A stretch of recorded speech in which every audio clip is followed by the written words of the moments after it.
je n'étais pas partie prenante au processus de candidature. À l'époque, j'étais préfet de la Savoie, je m'occupais de l'organisation des Jeux d'Albertville. Ensuite, dans la dernière partie de la campagne de candidature, j'étais au cabinet du Premier ministre. Je ne suis arrivé à l'organisation de la Coupe du Monde que presque un an après la fin du processus de candidature.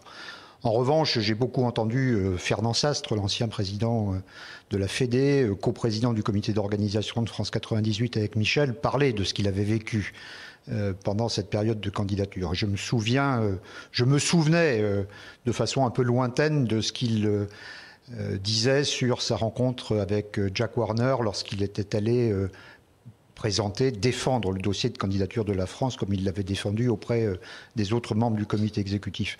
Et comme mon souvenir était un peu imprécis, j'ai pris la précaution ce matin d'appeler son assistante de l'époque, qui était en même temps son interprète et qui assistait avec lui à cette entrevue avec Jack Warner.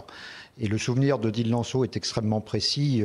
Warner avait sollicité de Fernand Sastre en échange de sa voix, d'une certaine façon, l'organisation d'un match de l'équipe de France à Trinidad et Tobago pendant les matchs de préparation de la Coupe du Monde 94. Fernand Sastre n'avait pris aucun engagement. À la fin de cette réunion, Warner avait assuré qu'il voterait pour la France, pour la candidature française. Quand Fernand Sastre et ses collaborateurs ont fait le décompte des voix après le vote, ils étaient quasiment certains qu'en réalité, Warner avait voté pour le Maroc. Mais selon Dil Lanceau, et j'ai toute raison de le penser parce que ça corrobore le propre souvenir de mes conversations avec Fernand Sastre, il n'y a jamais eu de demande d'argent et donc il n'y a jamais eu de versement d'argent par la Fédération française.